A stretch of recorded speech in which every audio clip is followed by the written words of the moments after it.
منها جميعا فإما يأتينكم مني هدى فمن تبع هداي فلا خوف عليهم ولا هم يحزنون والذين كفروا وكذبوا بآياتنا أولئك أصحاب النار هم فيها خالدون۔ صدق اللہ العظیم۔ سورہ بقرہ آیت نمبر 38 اور آیت نمبر 39۔ یہاں تک اللہ رب العزت نے اس سے پہلے جتنی بھی آیات گزری تقریباً 4 رکوع ہو گئے، اللہ رب العزت نے یہاں پر ہر قسم کے انسان کو مخاطب کیا، کافروں کو بھی مخاطب کیا، مومنوں کو بھی مخاطب کیا، مشرکوں کو بھی مخاطب کیا، منافقوں کو بھی مخاطب کیا اور عام لوگوں کو بھی مخاطب کیا۔ لیکن اب یہاں سے جو آگے شروع ہوگا وہ اللہ رب العزت نے خاص طور پر بنی اسرائیل کو مخاطب کیا، جو 5واں رکوع ہم کل شروع کریں گے۔ لیکن یہاں تک جو باری تعالیٰ نے ارشاد فرمایا، اب یہ آیہ مبارکہ بھی اولاد آدم کے ساتھ مخاطب ہے، یعنی ہمارے ساتھ مخاطب ہے۔ قُلْنَا اهْبِطُوا مِنْهَا جَمِيعًا کہ تم سب یہاں سے اتر جاؤ۔ یہ یا تو علماء اگر مفسرین لکھتے ہیں کہ آسمان سے دنیا کی طرف جو آدم علیہ السلام کو اتارا گیا اس کی طرف ہے، فرمایا وَإِمَّا يَأْتِيَنَّكُم مِّنِّي هُدًى فَمَن تَبِعَ هُدَايَ، اور تم میں سے جو میری ہدایت کی طرف عمل کرے گا، اس کی پیروی کرے گا، وہ کامیاب ہے، اور جو نہیں پیروی کرے گا اس کے لیے دردناک عذاب ہے۔ یعنی میں آپ کے لیے ہدایت بھی اتاروں گا، اپنے نبی بھی اتاروں گا، قرآن مجید فرقان حمید بھی اتاروں گا، تورات، زبور، انجیل۔ اولاد آدم کو یہ سمجھایا جا رہا ہے کہ میں تمہیں دنیا میں اپنی کتابیں بھی بھیجوں گا، اپنے نبی بھی بھیجوں گا۔ کم و بیش 1,24,000 انبیاء کرام آئے حضور تاجدار کائنات صلی اللہ علیہ وسلم سے پہلے، اور ہر نبی نے اللہ رب العزت کی وحدانیت کی طرف لوگوں کو بلایا۔ ہر نبی کا یہی کام تھا کہ وہ لوگوں کو اللہ کی طرف بلاتا، لوگوں کو تبلیغ کرتا اور حضور تاجدار کائنات صلی اللہ علیہ وسلم کے آنے کی بشارت دیتا، کیونکہ ہر نبی نے حضور کے آنے کی بشارت دی ہے کہ ہمارے بعد بھی ایک نبی آئے گا جو اللہ رب العزت کا برگزیدہ رسول ہوگا، اور اس پر ایمان ضرور لانا۔ اور میں نے پہلے بھی آپ کو بتایا کہ مدینہ منورہ میں جتنے بھی یہودی تھے وہ صرف اسی نیت سے آئے تھے کہ جب اللہ کا آخری نبی اس وادی یثرب، اس مدینہ منورہ میں آئے گا تو ہم اس پر ایمان لے کے آئیں گے، کیونکہ سارے نبیوں نے حضور کے آنے کی خوشخبریاں سنائی۔ تو رب کریم نے فرمایا،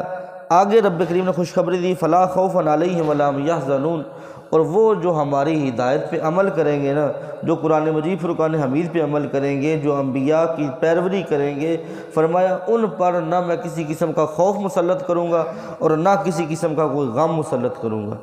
یعنی وہ دنیا میں بھی بے خوف ہوں گے، اور جب آخرت میں جائیں گے تو اس وقت بھی ان پر کوئی کسی قسم کا خوف نہیں ہوگا۔ اللہ رب العزت ان کو خوف سے بری فرمائے گا۔ فرمایا والذین کفروا وکذبوا بآیاتنا، اور پھر وہ لوگ جنہوں نے کفر کیا، جنہوں نے ہماری آیتوں کا انکار کیا، اولئک اصحاب النار، تو وہ لوگ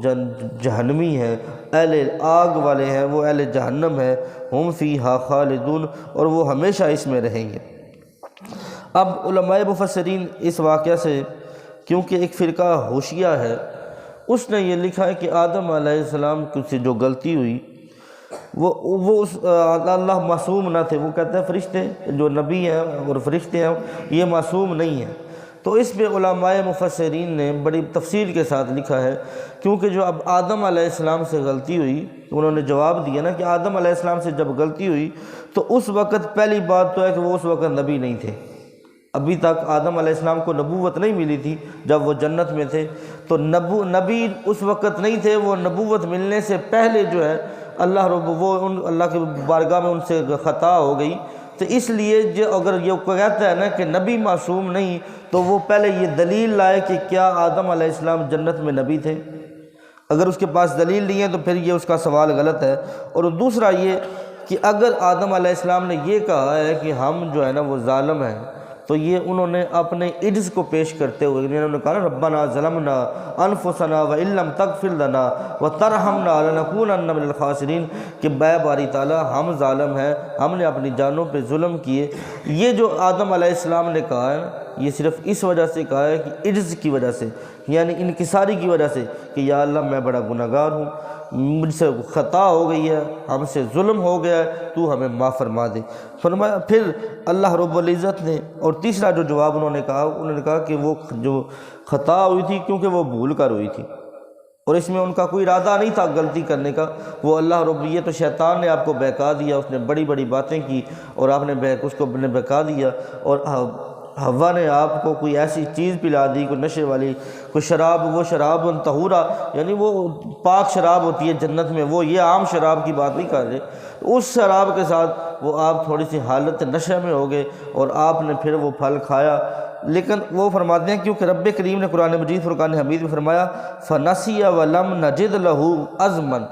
کہ جب آدم علیہ السلام سے بھول ہوئی تو اس وقت ہم نے اس میں یہ ارادہ نہیں پایا کہ آدم علیہ السلام نے جان بوجھ کر غلطی کی ہو یا آدم کا ارادہ ہو کہ میں یہ غلطی کروں، تو اس وجہ سے جو اللہ رب العزت نے ان سے جو خطا ہوگی وہ خطائی اجتہادی ہوگی، تو یہ صرف اس وجہ سے بھول کی وجہ سے تھا۔ تو اور جب پھر لوگ سوال کرتے ہیں اگر آدم علیہ السلام نے بھول کر غلطی کی، خطا بھول کو ہوگی، تو پھر آپ نے معافی کیوں مانگی؟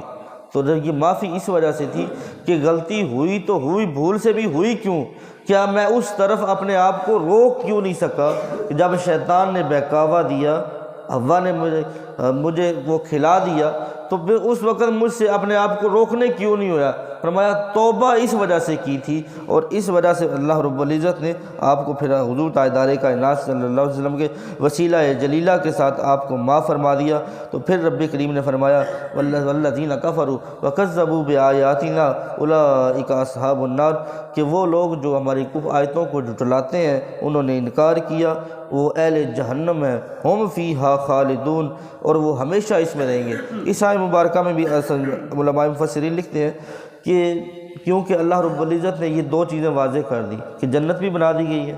جہنم بھی بنا دی گئی ہے، اور جنت اوپر ہے 7 آسمانوں کے، اور جہنم جو ہے نا وہ زمینوں کے نیچے ہے، اور پھر فرمایا ہم فیہا خالدون، اس سے مراد یہ ہے کہ جو لوگ کافر ہیں نا وہ ہمیشہ اس میں رہیں گے۔ ہمیشہ سے مراد یہ ہے کہ ان کو موت نہیں آئے گی کبھی، وہ ہمیشہ زندہ رہیں گے اور ہمیشہ ان کو عذاب ہوتا رہے گا، ان کو وہ خواہش کریں گے کہ ہماری موت آ جائے، ہماری جان چھوٹ جائے، لیکن وہ جہنم میں ان کی جان نہیں چھوٹے گی، ان کی موت بھی نہیں آئے گی، ہمیشہ ان کو عذاب ہوتا رہے گا۔ اور اس وجہ سے کہ انہوں نے اللہ رب العزت کی آیتوں کا انکار کیا، اللہ کے نبیوں کا انکار کیا اور اللہ کے نبیوں کی نافرمانی کی۔ اللہ رب العزت قرآن مجید فرقان حمید کو سمجھنے کی توفیق عطا فرمائے۔ اور